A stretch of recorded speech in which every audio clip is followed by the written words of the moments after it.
నమస్కారం వార్తలకు స్వాగతం. ముందుగా ముఖ్యాంశాలు.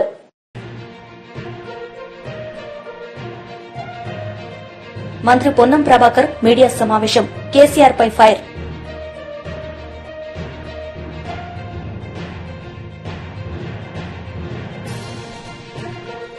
టీడీపీ లీడర్ మీడియా సమావేశం. జగన్ పై ఫైర్.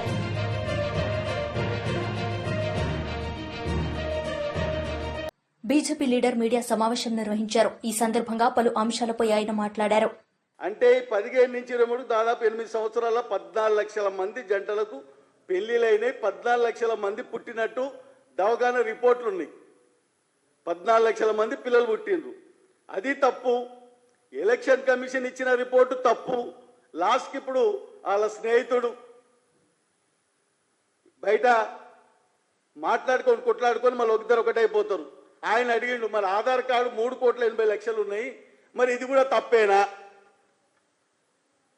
పోనీ ఎలక్షన్ తప్పు. ఇంతకుముందు ఏది కేసీఆర్ గవర్నమెంట్ అఫీషియల్గా అన్అఫీషియల్ చేసింది వాళ్ళు బయటికి చెప్పిండ్రు, అది తప్పు. కానీ నేను చేసిందే కరెక్టు. మీ ముస్లింలని ఇంతకుముందు చాలా తక్కువ చేసి చూపించారు, ఇప్పుడు ఎక్కువ చేసి చూపిస్తున్నా. నేను అసలైన ఈ 42% స్థానిక ఎన్నికలల్లో పెడతానన్నాడు, కులగణన చేసిండు. చేసి ఏం చేస్తాడో చెప్తలేడు. నేను ఎవ్వరు పెట్టలే, అసెంబ్లీలో పెట్టినా, మరి ఏం చేయాలి? అసెంబ్లీలో పెడితే నిన్న మొన్న కూడా పెట్టారు, పేపర్లలో వచ్చింది, అందరం చూసినాం. మీ ఉత్తమ్ కుమార్ రెడ్డి చెప్పిండు, అది చూసినాం. మరి నువ్వు పెట్టిన దేని గురించి పెడుతున్నావు? దీనివల్ల వైఎస్ఆర్సీపీ లీడర్ మీడియా సమావేశం నిర్వహించారు. ఈ సందర్భంగా పలు అంశాలపై ఆయన మాట్లాడారు. మా నలుగురు కార్పొరేటర్లని ఇప్పటికే భయపెట్టి కొట్టి ఎన్ని రకాలైనటువంటి చిత్రహింసలు చేస్తున్నారో అన్ని రకాలు చేస్తున్నారు. ఎన్నికల కమిషన్ దీన్ని చాలా సీరియస్ గా పట్టించుకోవాల్సినటువంటి అవసరం ఉన్నది. ఎన్నికల రిటర్నింగ్ ఆఫీసర్ గా ఉన్నటువంటి జేసీ గారు ఎన్నికల హాల్లోకి నరసింహ యాదవ్ అనేటువంటి తెలుగుదేశం పార్టీ నాయకుడిని లోపలికి పంపినారు. నేను దీనికి రుజువు కూడా అతను లోపలికి వెళ్తున్నటువంటిది. నేను దీన్ని తిరుపతి ఎస్పీ గారికి, హర్షవర్ధన్ రాజు గారికి ఫోన్ చేశాం మార్నింగ్. చేసి ఎస్పీ గారు ఈ రకంగా తెలుగుదేశం పార్టీకి సంబంధించినటువంటి వ్యక్తి లోపలికి వెళ్లాడు అంటే నేను చూస్తానండి అని చెప్పి ఒక 5 నిమిషాల తర్వాత ఆయన ఫోన్ చేసి నాకు అది ఎన్నికల కమిషన్ వారే ఆయనకు అనుమతి ఇచ్చారటండి, నేనేమి చెయ్యలేను అని సాక్షాత్తు ఎస్పీ గారే నాతో మాట్లాడడం జరిగింది. అంటే ఎన్నికల అధికారిగా ఉన్నటువంటి శుభం బన్సాల్ అనేటువంటి జాయింట్ కలెక్టర్ కి ఎన్నికల నిబంధనలు తెలియవా, లేకపోతే తెలుగుదేశం పార్టీకి అనుకూలంగా వ్యవహరించడానికి ఇంతకంటే నిదర్శన మరొకటి ఉన్నదా? ఇంతకంటే మరొక దారుణం మరొకటి ఉన్నదా? ప్రత్యక్ష సాక్ష్యం నరసింహ యాదవ్ను లోపలికి పంపించింది ఎన్నికల కమిషన్ అని నాతో సాక్షాత్తు ఎస్పీ గారే చెప్పటం జరిగింది. సరే, ఎస్పీ గారికి ఆ తర్వాత నేను ఫోన్ చేసి, అలాగే మా గురుమూర్తి ఎంపీ గారు కూడా ఆయనతో మాట్లాడడం జరిగింది. సార్, ఈ రకంగా మా వాళ్లను కొడుతున్నారు అని అంటే చాలా నింపాదిగా ఆయన నేను వెళ్తున్నానండి అని చెప్పటం జరిగింది. అప్పటికే మా వాళ్లను కొట్టటము, వాళ్లను నలుగురిని కిడ్నాప్ చేయటము, తీసుకెళ్లిపోవటము, వాళ్ల పరిస్థితి ఎక్కడుందో తెలియకపోవటము అన్ని కూడా చూశారు. ఈ నలుగురు కిడ్నాప్ కు గురైనటువంటి వ్యక్తుల్ని తీసుకురా వచ్చి రేపు వెంటనే ఈ రోజున హాజరుపరచాల్సినటువంటి బాధ్యత ప్రధానంగా జిల్లా పోలీసు అధికారి అయినటువంటి ఎస్పీ గారి మీద ఉన్నది. ఈ నలుగురు ఏమయ్యారో మాకు తెలియదు. ఈ నలుగురి పరిస్థితి ఆందోళనకరంగా ఉందని వాళ్ల కుటుంబ సభ్యులంతా కూడా పెద్ద ఎత్తున హాహాకారాలతో మా ఇంటికి వచ్చి ఏడుస్తున్నారు. ఇంత దారుణం చేస్తున్నారు అని. అద్దాలు పగలగొట్టినారు, మనుషుల్ని కొట్టినారు, కార్పొరేటర్లని, టీవీ ఛానల్ కు సంబంధించినటువంటి కెమెరాను ధ్వంసం చేసినారు. టీడీపీకి సంబంధించిన శంకర్ యాదవ్ అట ఆ బస్సులో దూరుతున్నటువంటి ఫోటో కూడా మా వాళ్ళు తీయటం జరిగింది. ఇన్ని అకృత్యాలు చేస్తూ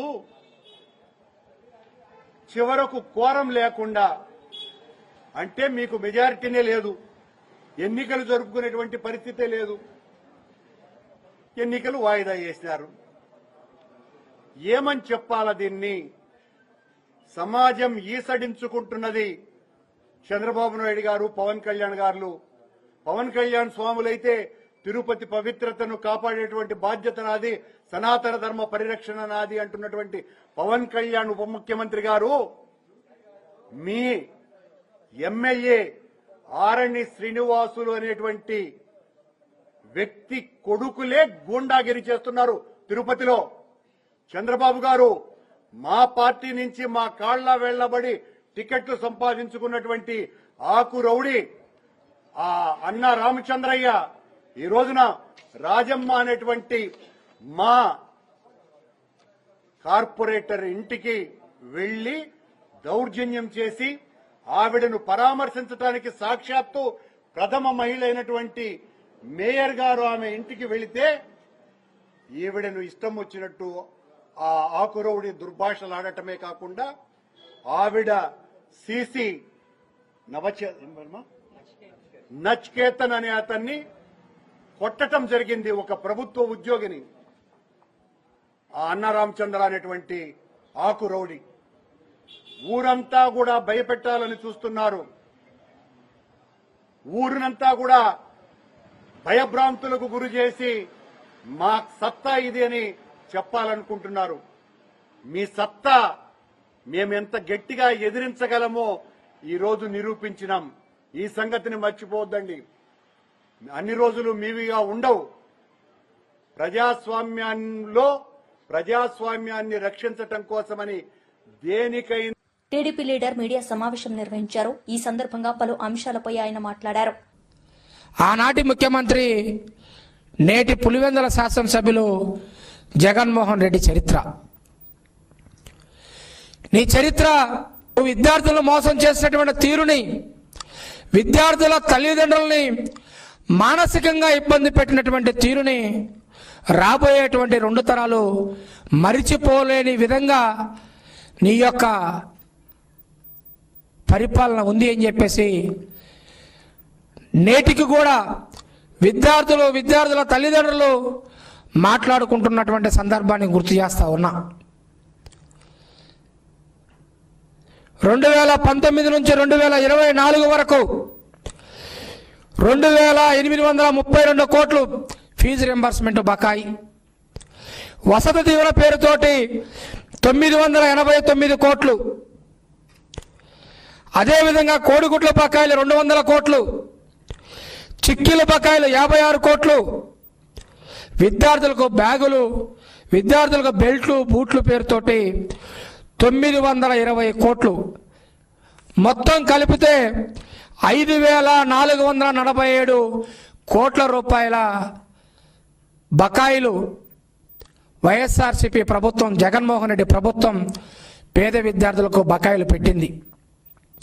అంతేకాకుండా విద్యార్థులకు ట్యాబుల పేరుతోటి 1200 కోట్ల రూపాయలు, విద్యా కానుక పేరుతోటి 400 కోట్ల రూపాయలు, నాడు నేడు పేరుతోటి 3000 కోట్ల రూపాయలు దోపిడీ చేశారు విద్యార్థులకు కేటాయించినటువంటి బడ్జెట్లో నిధుల్ని.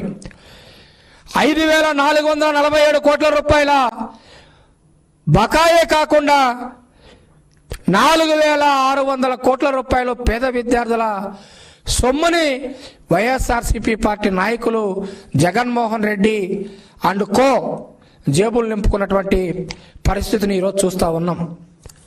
ఒక పక్కన జగన్మోహన్ రెడ్డి 5 సంవత్సరాల్లో 5447 కోట్ల రూపాయల బకాయి పెట్టి విద్యార్థుల తల్లిదండ్రుల్ని మానసిక క్షోభకు గురి చేస్తే, నేడు విద్యాశాఖ మంత్రిగా ప్రమాణ స్వీకారం చేసినటువంటి యువ నాయకులు లోకేష్ గారు 8 నెలల్లో 800 కోట్ల రూపాయల ఫీజు బకాయిని విడుదల చేసి విద్యార్థుల తల్లిదండ్రులకి ఆర్థిక మనోధైర్యాన్ని పెంచినటువంటి గొప్ప నాయకుడు నారా లోకేష్ గారు 8 నెలల్లో 800 కోట్ల రూపాయలు విడుదల చేసి ఏదైతే లోకేష్ బాబు గారి పాదయాత్రలో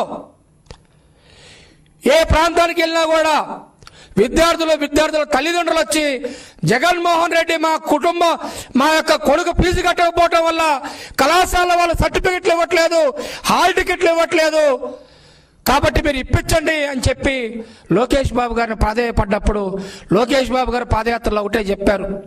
తెలుగుదేశం పార్టీ అధికారంలోకి వచ్చిన తర్వాత మొదటి 100 రోజుల్లో విద్యార్థులకు సమస్యలు లేనటువంటి విద్యారంగ సంస్కరణలు తీసుకొస్తానని చెప్పేసి లోకేష్ బాబు గారు చెప్పడం జరిగింది. అందులో భాగంగా నిరుద్యోగులకు డిఎస్సి ప్రకటించారు.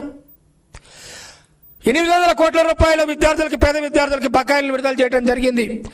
అనేక రకాలైనటువంటి విద్యారంగ సంస్కరణలు తీసుకొచ్చి పేద విద్యార్థులకు లోకేష్ బాబు గారు అండగా ఉంటే ఇంకా బయటికి వెళ్ళి జగన్మోహన్ రెడ్డి గారు ఏ వర్గాన్ని కదిలిచ్చినా కూడా చీపుర్లు తీసుకొని కొట్టేటువంటి పరిస్థితి ఉందని చెప్పేసి పేడ నీళ్లు చల్లుతారేమోనని చెప్పి భయపడి ఎక్కడ కూడా ప్రజల్లోకి వెళ్ళలేని పరిస్థితిలో విద్యార్థులను రెచ్చగొడదాం, లేకుంటే తన పార్టీని బతికించుకోవడం కోసం తన పార్టీలో రాజకీయ నిరుద్యోగులుగా ఉన్నటువంటి యువకులను కొంతమందిని రెచ్చగొట్టి కలెక్టరేట్ల ముందు ఫీజు పోరు చేస్తానని చెప్పేసి పదే మాట్లాడుతూ ఉన్నారు. నేను అడుగుతా ఉన్నా జగన్మోహన్ రెడ్డిని, నీవు అధికారంలో ఉండగా 2022లో శ్రీకాకుళం జిల్లాలో 1 టౌన్ పోలీస్ స్టేషన్ ముందు ఫీజు రియంబర్స్మెంట్ రాలేదని చెప్పేసి ఒక విద్యార్థిని ఆత్మహత్య చేసుకున్న సంఘటనని గుర్తు చేస్తా ఉన్నా. ఇది నిజమా కాదా అని చెప్పేసి అడుగుతా ఉన్నా జగన్మోహన్ రెడ్డిని. 30 మంది విద్యార్థుల ఫీజు రియంబర్స్మెంట్ విడుదల చేయకపోతే 30 మంది విద్యార్థులు కళాశాల ముందు ధర్నా చేస్తే బీఆర్ఎస్ పార్టీ లీడర్ మీడియా సమావేశం నిర్వహించారు. ఈ సందర్భంగా పలు అంశాలపై ఆయన మాట్లాడారు. ఇది పూర్తిగా కూడా కేంద్రంలో తెలంగాణ నుంచి ప్రాతినిధ్యం వహిస్తున్నటువంటి 8 మంది భారతీయ జనతా పార్టీ ఎంపీలు, దాంట్లో 2 కేంద్ర మంత్రులు ఉన్నారు, కిషన్ రెడ్డి గారు, బండి సంజయ్ గారు. అదేవిధంగా 8 మంది కాంగ్రెస్ ఎంపీలు, తెలంగాణ కాంగ్రెస్ ప్రభుత్వం, వీళ్ళందరి యొక్క సంయుక్త వైఫల్యంగా దీన్ని భావించాలి. ఎందుకంటే తెలంగాణ ప్రస్తావించినటువంటి యొక్క ఏ ఒక్క అంశానికి కూడా చిల్లి గవ్వ కూడా కేంద్రం విధించలేదు. నిన్న కిషన్ రెడ్డి గారు చెప్తా ఉన్నారు, ఢిల్లీలో ప్రెస్ మీట్ పెట్టాడు. ఢిల్లీలో ప్రెస్ మీట్ పెట్టి ఇది డ్రీమ్ బడ్జెట్, ఇది పేద మధ్యతరగతి వాళ్ళ బడ్జెట్ అని చెప్తా ఉన్నారు. నేను సూటిగా అడుగుతున్నాను కేంద్ర మంత్రి కిషన్ రెడ్డి గారిని, ఇది మీ తెలివి తక్కువతనానికి నిదర్శనము. తెలంగాణ రాష్ట్రానికి నయా పైసా రాని బడ్జెట్, ఈ రాష్ట్రానికి సంబంధించినటువంటి ఎంపీ, తెలంగాణ నుంచి కేంద్ర మంత్రి, ఆయనకు అది డ్రీమ్ బడ్జెట్ అట. ఈ తెలంగాణ ప్రజలు ఆలోచించాలి. విభజన చట్టాన్ని మొత్తంగా మర్చిపోయినారు. బయ్యారం స్టీల్ ఫ్యాక్టరీ, ఐఏఎం అడిగినాం, ట్రైబల్ యూనివర్సిటీని అడిగినాం, రైల్వే కోచ్ ఫ్యాక్టరీ ఇంకా అధికారికంగా ఉత్తర్వులు రాలేదు. కొత్తగా పసుపు బోర్డు అని పెట్టారు, దానికి నిధులు లేవు. ఏ ఒక్క ఇరిగేషన్ ప్రాజెక్టుకి జాతీయ హోదా ఇవ్వలేదు. ఒక నవోదయ స్కూల్ లేదు, ఓ సైనిక్ స్కూల్ లేదు, మెడికల్ కాలేజీల ప్రస్తావన లేదు, వరంగల్ ఎయిర్పోర్ట్ ప్రస్తావన లేదు. రాష్ట్రం ఏదో 1,63,000 కోట్లుగా అడిగినట్టున్నారు. అది కూడా 40-45 రోజుల ముందు మరి ఎప్పుడు అడిగినరో ఎందుకు అడిగినరో వాళ్ళకి తెలియదు, కానీ వాళ్ళు అడిగినరు, కనీసం వాళ్ళు ప్రస్తావన చేయలేదు. తెలంగాణ రాష్ట్రానికి ఇప్పుడు నేను చదివినటువంటి అంశాల్లో ఈ ఒక్కదాని ప్రస్తావన లేకపోతే కూడా తెలంగాణకు సంబంధించినటువంటి కేంద్ర మంత్రి కిషన్ రెడ్డి గారికి ఆ బడ్జెట్ డ్రీమ్ బడ్జెట్ లా కనబడిందంటే ఇంతకంటే దిగజారినటువంటి, ఇంతకంటే హీనమైనటువంటి, ఇంతకంటే నీచమైనటువంటి మనసుతో ఉంటుందా అని నేను అడుగుతా ఉన్నాను. మీకు ఎట్లా మనసు వస్తుంది మంత్రులు కొనసాగడానికి? తెలంగాణ రాష్ట్ర ప్రజలు మీకు ఓట్లేసి పంపిస్తే ఢిల్లీలో పదవులు కులగడానికి కాదు కదా. 10 ఓట్లేసింది. రాష్ట్ర ప్రయోజనాల కోసము తెలంగాణ కోసం కొట్లాడాలి కదా. ఈ ఎన్నికల ఈ బడ్జెట్ మధ్యతరగతి బడ్జెట్ కాదు, పేదల బడ్జెట్ కాదు. ఇది బీహార్ ఢిల్లీ ఎలక్షన్ల కోసం వచ్చినటువంటి బడ్జెట్ లాగా దేశమంతా కూడా భావిస్తూ ఉంది. ఏమన్నా అంటే కిషన్ రెడ్డి గారు చెప్తా ఉన్నారు నిన్న, రాష్ట్రాల వారీగా కేటాయింపులు ఉండవండి, ఇది కేంద్ర బడ్జెట్. ఎంత తెలివి తక్కువతనం అంటే ఎన్నిసార్లు ఆత్మవంచన చేసుకుంటారు. రాష్ట్రాల ప్రస్తావన ఉండకపోతే బీహార్కు సంబంధించినటువంటి మఖానా బోర్డు ప్రస్తావన ఎందుకు వస్తుంది?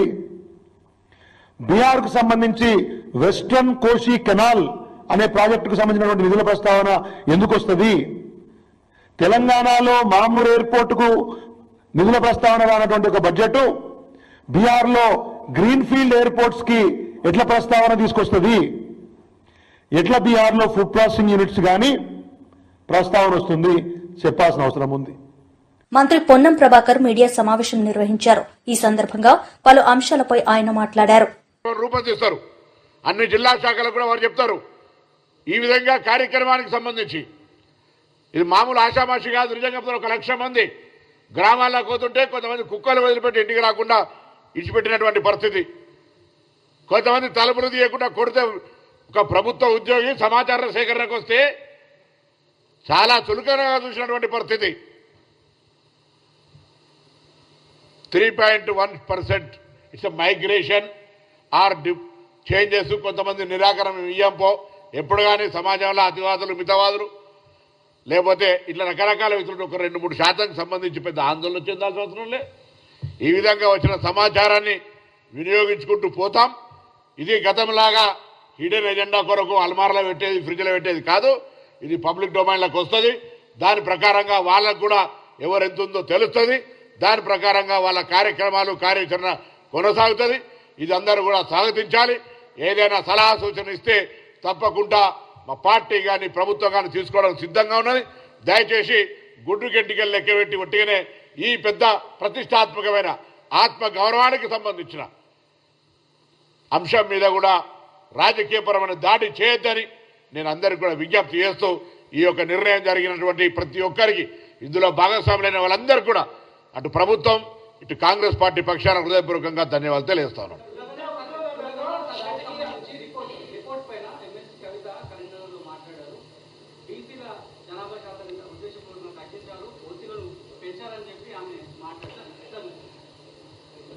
ఆ కుటుంబంలో కవిత గారు ఒక్కరు సమాచార సేకరణ ఇచ్చినారు, మిగతా వాళ్ళు ఇవ్వలే.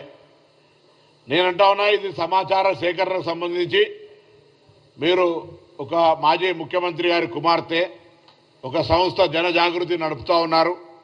అప్పుడప్పుడు వాస్తవ ప్రేమన రాజకీయాల్లో లబ్ధ అది నేను మాట్లాడదలుచుకోలే. మీరు కూడా బలహీన వర్గాల అంశాన్ని అప్పుడప్పుడు లేవనెత్తుతారు. నిజంగా మీకు ఒకవేళ ఈ అంశం మీద ఎక్కడైనా పొరపాటు జరిగింది అని అనిపిస్తే దయచేసి దృష్టికి తెండి. తప్పకుండా అటువంటిది ఏదైనా పొరపాటు ఉంటే సంబంధిత బాధ్యులను కఠినంగా శిక్షించడంతో పాటుగా ఇది చట్టపరంగా జరుగుతున్నటువంటి వ్యవహారం ఒక రాజకీయ పార్టీగా లేదా వ్యక్తిగతంగా జరుగుతున్న అంశం కాదు. అలాగే మీరు మిగతా సహకరించిన వాళ్ళను, ముఖ్యంగా మీకు దగ్గర ఉండబడేటువంటి పెద్దలు ఇటువంటి సర్వేలో భాగస్వాములు కాకపోతే వాళ్ళ ఉద్దేశం ఏందో కూడా అడిగితే బాగుంటుందని నాకు కోరుకుంటా ఉన్నాను. ఏది రేపు క్యాబినెట్ అయిన తర్వాత క్యాబినెట్ సంబంధించిన తర్వాత మాట్లాడు. ఇప్పుడు పర్సెంటేజ్ చెప్పినారు నిన్న పీసీ కమిటీ చైర్మన్ గారు. సో ఎవరెంత అనేటువంటిది పబ్లిక్ డొమైన్లో ఎట్లుంటుంది దానికి సంబంధించి రిపోర్ట్ చేయాలనేది తప్పకుండా ఊరికేనే పక్కన పెట్టేది ఏముండదు. ఇవన్నీ కూడా కొంత ఇంటలెక్చువల్సో లేకపోతే అంత అన్ని వర్గాలకో లేకపోతే అధికారులతో చర్చ చేసి వారికి ఈ విధంగా ఏ విధంగా స్కీమ్స్ చేయాలి, అన్ని రకాల నాట్ ఓన్లీ స్కీమ్ ఎడ్యుకేషన్ కావచ్చు, ఎంప్లాయ్మెంట్ కావచ్చు, పాలిటిక్స్ కావచ్చు, అన్ని రకాలు చేసే ఆలోచనతో పోతుంది.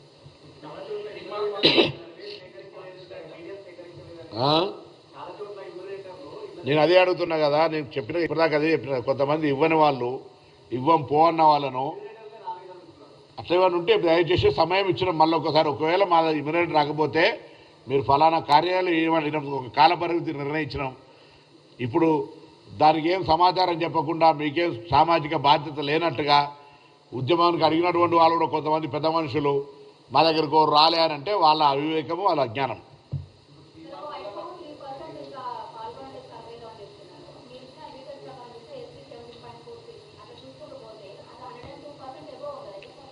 ఎట్లా టోటల్ కలిపితేనా మీరు తీసే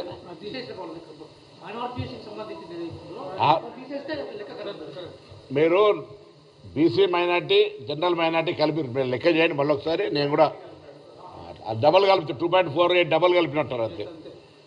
అట్లుండదా మా ప్రభుత్వంలో 100 మంది మొత్తం 33 మంది కలెక్టర్లు వ్యవస్థ మొత్తం ఏదో కాంగ్రెస్ పార్టీ మా జిల్లా కార్పొరేట్లో ఓబీసీసీలో లేకపోతే ఇట్లా మేము చేసింది కాదు. మొత్తం 1,00,000 మంది పైన ప్రభుత్వ.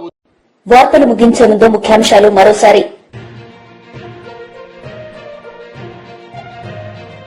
మంత్రి పొన్నం ప్రభాకర్ మీడియా సమావేశం, కేసీఆర్ పై ఫైర్.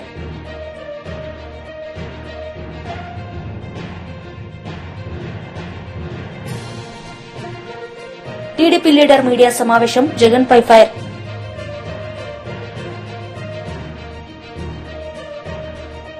ఈ వార్తలు ఇంతటితో సమాప్తం. తిరిగి ప్రసారమయ్యే వార్తల్లో మళ్లీ కలుద్దాం. అంతవరకు సెలవు. నమస్తే.